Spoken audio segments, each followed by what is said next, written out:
The following is a fan-made project. All My Little Pony programs, comic books, and related merchandise are owned by Hasbro Incorporated and its affiliates. Please support the official release. Forsooth and anon, I cometh forthwith and post haste with glad tidings, m'ladies. Silence thy waggling tongue.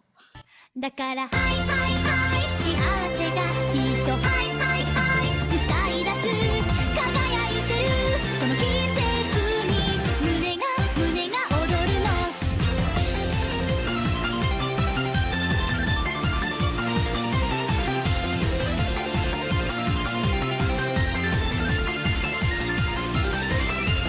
I took some extra time to write this review, not because I couldn't come up with anything to say about this episode, but because I actually had too much to say, and then to figure out how to condense my thoughts so this wouldn't end up being longer than the episode itself. Expectations for this episode were high. After all, Rarity, Sweetie Belle, and Princess Luna are three of the most popular characters on the show. And on top of that, the fact that the synopsis made it clear the episode would further explore Luna's dreamwalking powers established in the acclaimed Sleepless in Ponyville episode. It's quite apparent that Dave Polsky was under a lot of pressure to write another winner here. Psst, this is important, so I want you to write it down, because I'm going to do this thing. Might totally blow your minds. The episode begins with Sweetie Belle helping Rarity fill out an order for Sapphire Shores. This is very reminiscent of the opening to Stairmaster, where pretty much the same thing was being attempted, but Rarity was being a lot more panicky and not willing to let Sweetie Belle help, and when Sweetie Belle tried, she wasn't really much help. Here, things are very different. Sweetie Belle knows her way around the shop a lot better, Rarity is a lot more calm and collected, and Rarity is much more willing to let Sweetie Belle actually help. It very effectively shows how their relationship has progressed over the 4 seasons of the show. Things start picking up when Sweetie Belle sweet-talks Rarity into finishing the dresses for a play she's putting on with her friends.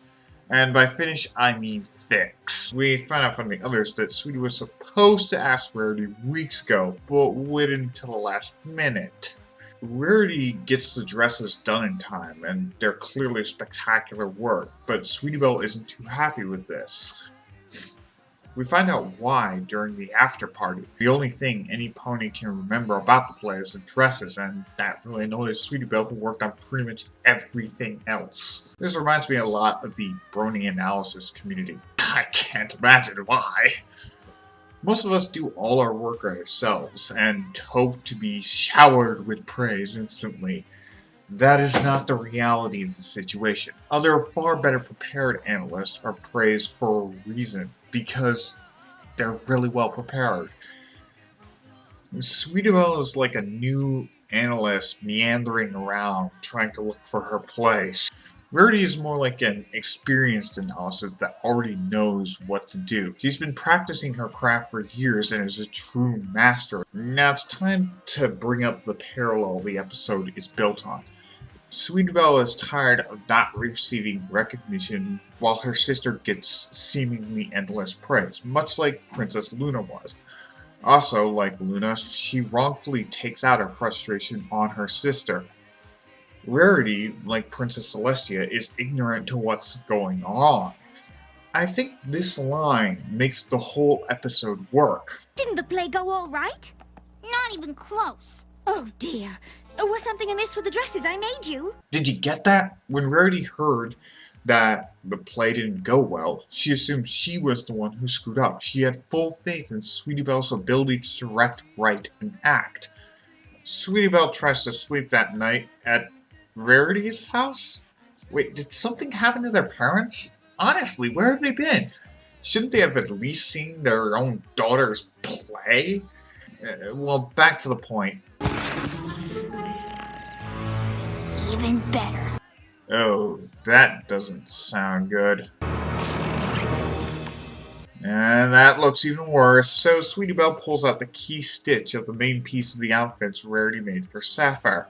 I'm no expert in making absurd headwear, but that sounds like a poor design choice. This is also going to relate to something that I'll get to in a moment. It's going to blow your mind! So, Sweetie Belle is finally able to sleep, but of course has a nightmare, and Princess Luna intervenes. Here is the true brilliance of using her as the one to teach the lesson. Any pony else, except probably Celestia, would have just scolded Sweetie Belle and told her to make it right. But Luna understands that her outburst was the symptom of a much larger problem. She didn't need to know what she did was wrong. She needed to understand why and how it was wrong. Luna does this by taking cues from the pensive scene from Harry Potter. Cuteness overload! This is my 5th birthday party. I made myself all beautiful, just like my big sister. When I finally came out of my room, I found the party going on without me. You're the greatest, Rarity. Who needs a birthday girl when you've got the birthday girl's amazing big sister? That's when I learned never try to shine with my big sister around. Well, that got dark. Luna then uses her magic to give Sweetie Belle Rarity's perspective on the event. Apparently, her friends were going to leave, and Rarity gave them the party favors to pretty much save the party. Well, I guess that answers anyone's question as to why those fools are clearly not Sweetie Belle's friends in the present. Hey, stop that! I can't think with portals! Wait, wasn't this where Twilight was taken during Magical Mystery Cure? Does this mean I get to be an Alicorn Princess? Luna? Don't ignore me!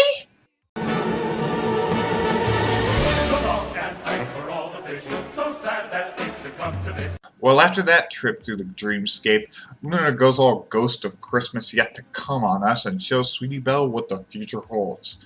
And are you ready to have your minds blown? Because this is the part where I blow your minds! First of all, Rarity, much like the headdress she makes, falls apart once the key thread of her career is taken out.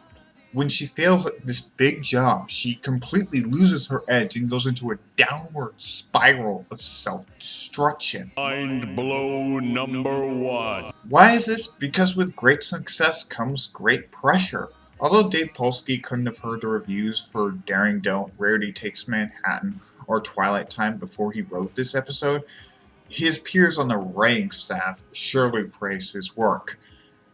The thing is, once you become successful, you're expected to continue being successful.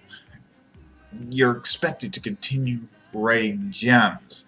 The pressure to continue to bring home the gold can be nerve-wracking, I would assume. And Dave used the medium he was writing for to express his nerve-wracking state. Mind blow number 2. So Sweetie Belle wakes up from her nightmare to an even worse one. So she takes Apple Bloom and Scootaloo. Is that Brony Atlas Sweetie Bloom?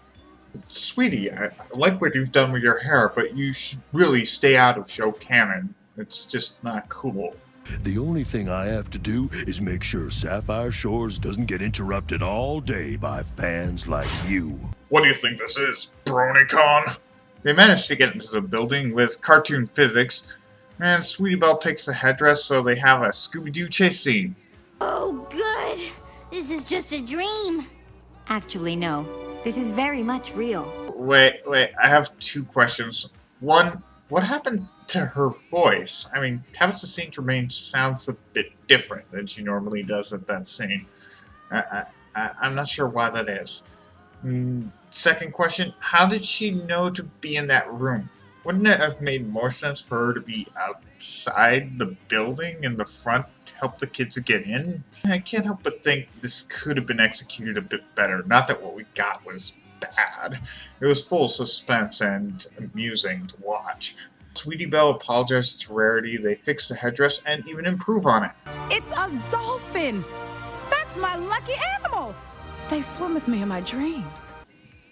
Well, that settles it. Paleo, I'm shipping your OC with Sapphire Shores. Wow, this is a great episode.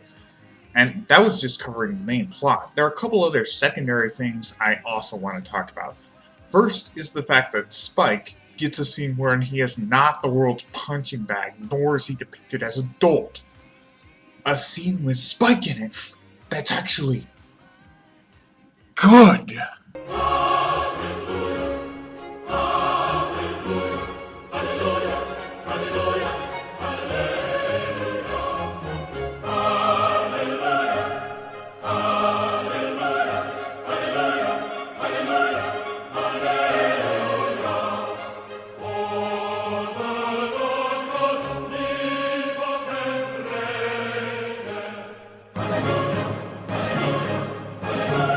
Before asked why he wasn't helping Rarity with her order when he would obviously offer, well, some pony had to tell the CMC that the main six couldn't see the show.